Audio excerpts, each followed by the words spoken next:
policies, and he later confirmed this in an open letter to the board. Mr. Morris's past affiliations with the district and the board's current decisions have created huge concerns and distrust among the community at large. And the distrust is regarding his right to continue to serve on the board. Mr. Morris should step down. The Citizens Task Force continues to gather the facts, and we are cooperating with authorities to ensure that these issues are handled honestly, appropriately, and in accordance with the law. Moving forward, the Citizens Task Force on Excellence in Education is interested in prospective candidates for the Ferguson-Florissant School Board. Those interested, please contact us at the Citizens Task Force at gmail.com by December 2nd. Most importantly of all, we are deeply concerned about the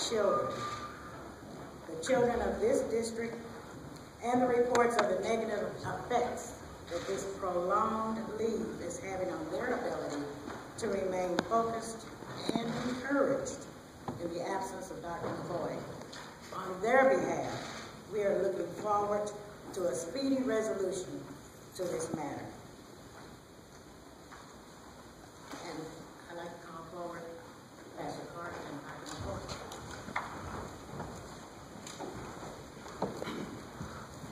Thank you, Dr. Bush, and how proud I am to be a part of this task force that has worked diligently to make sure that our kids are first. We are pleased this afternoon to have also Dr. McCoy. Whatever I was going to say, I think that his presence today means so much, and we're anxious to hear what Dr. McCoy has to say. Dr. McCoy.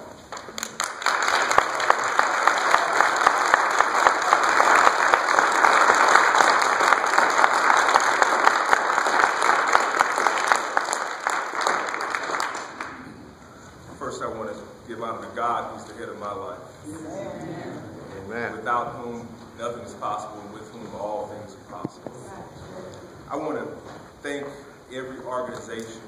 I want to thank every person who's been showing me so much love and so much support. I want to thank every individual who's been behind this effort to stand for what's right and to do what's right. I truly love our children. I love them with all my heart. And I love our community. And this is about the children. And as a product of the public school system, the children always come first to me.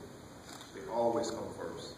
So every parent, every community member, every faith leader, every pastor, clergy, Dr. Clark, everyone, every elected official, every business leader, every community organization leader, and especially my students who've sent me letters, cards, emails, and I haven't responded to them to stay out of the phrase, but I want to let them know today I love them, I love you all, and I thank you for your support, and I thank you for what we're about to do for long-term change.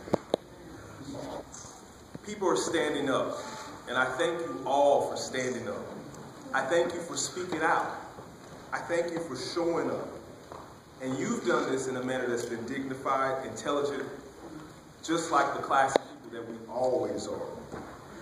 You have been dedicated towards long-term change and a betterment for this community and for all. So many people are wondering still, what is this all about? And as I see it, it's about integrity. The integrity of our public school system, specifically at Ferguson-Florissant School District, and the integrity of public schools throughout the region. It's also about doing the right thing and doing things the right way. I've dedicated my life towards doing things the right way and doing the right thing. And so many of us here have. And that's what this is really about. And lastly, it's about being an example for our children in all that we do, in every action that's happened prior to this and even in this very moment. Many people say, why didn't you not come out sooner? Why did it take like 3 weeks? Because I was being silent to give people the opportunity to say and do what's right and to speak to me. I've been making attempts every other day to try to reach out to this board to speak with them.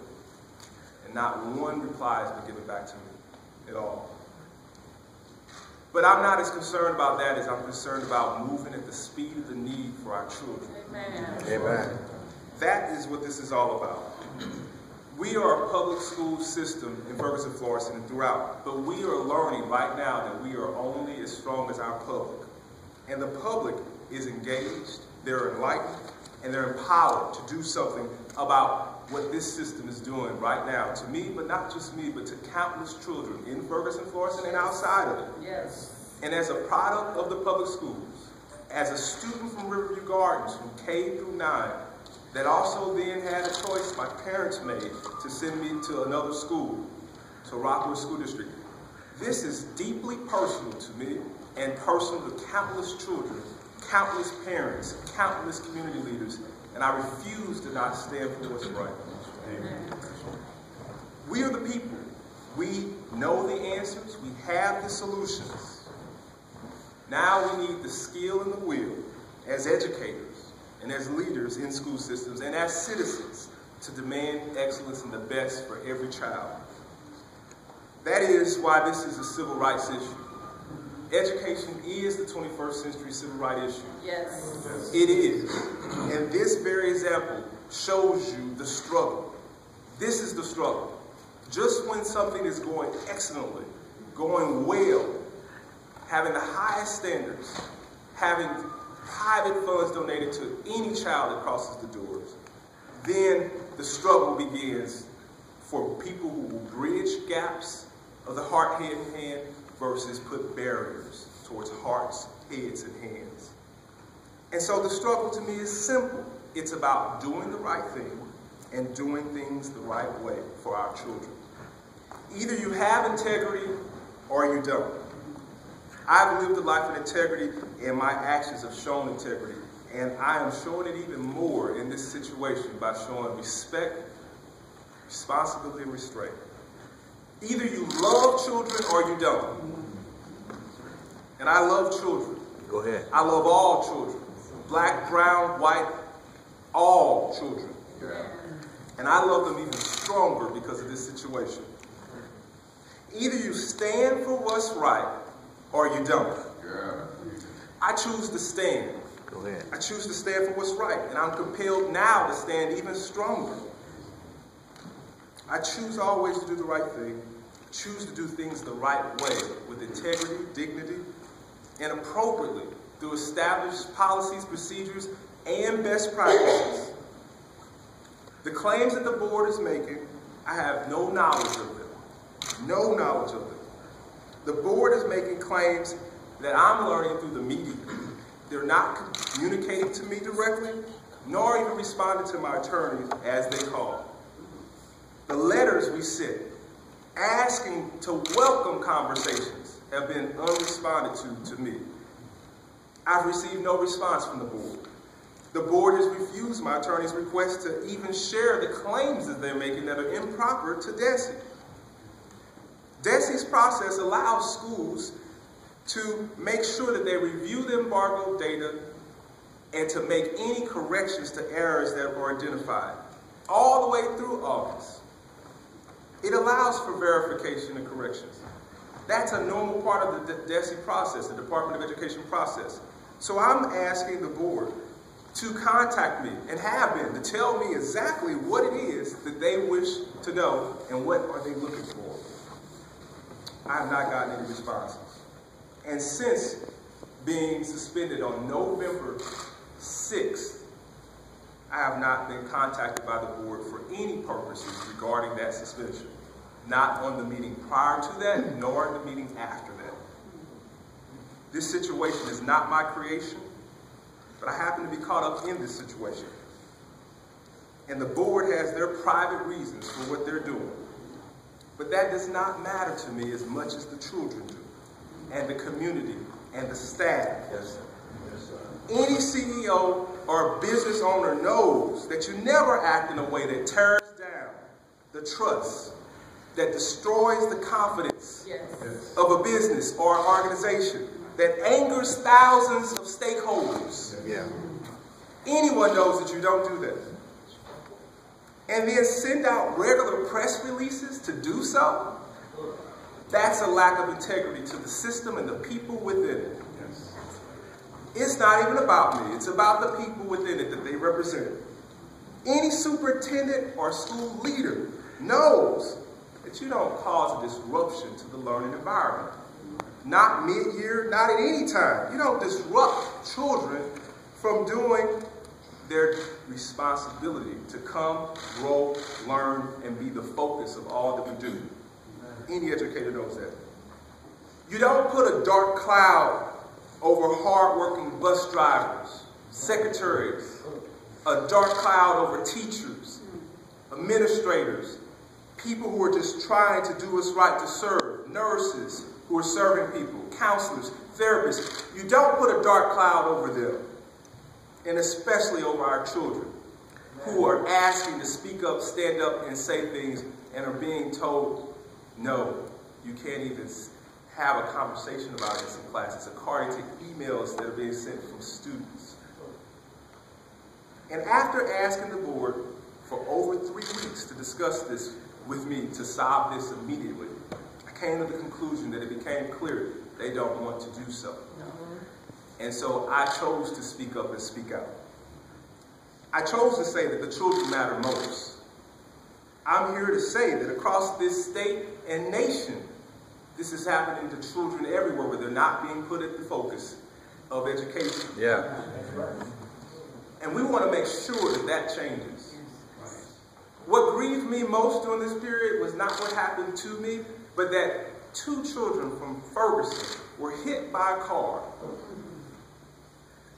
I wanted to go visit them, hug them, speak to their mom, as I usually always do. I wanted to go let them know that we are with you. We love you. What do you need from us? We will provide it. I didn't get that opportunity. It was robbed from me. And I'm not certain that anyone visited those 2 children in the hospital. But that grieved me most because I love our children and I love our community. So I want to say that I'm grateful to be in this horrible situation in order to take a greater stand for our children, to take a greater stand to show integrity, a greater stand to make the system itself one of greater integrity and success for our children. I'm grateful for this situation and thankful to the board for this opportunity to show how to do things the right way and do what's right. I'm thankful for this situation because it allows us to be the ultimate example and role model that we want for our children and that we want to see from our children.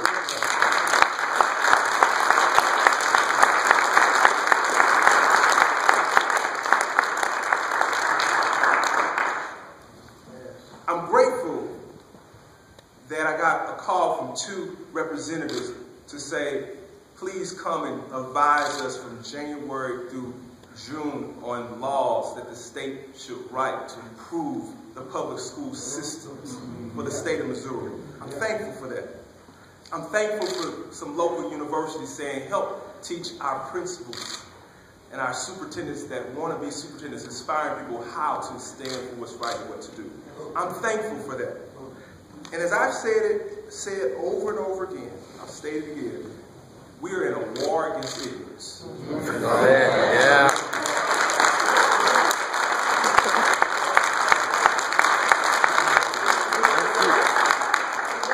We're in a war against ignorance. But this war, we're in it.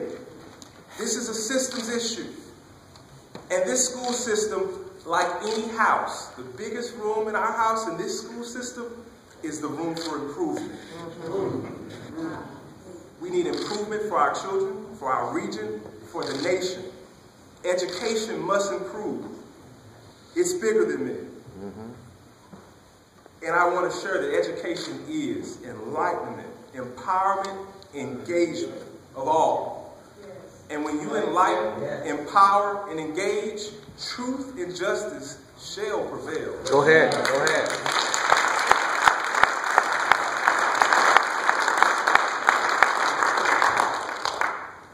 So I close by saying that I commit my life continuously to act in honor, to act in decency, to show responsibility, respect, and restraint. This is what our children deserve from us, and this is what will make Missouri be the best state in the nation for high-quality public education. Yes. Yes. And making the focus on where it should be on our children. Yes.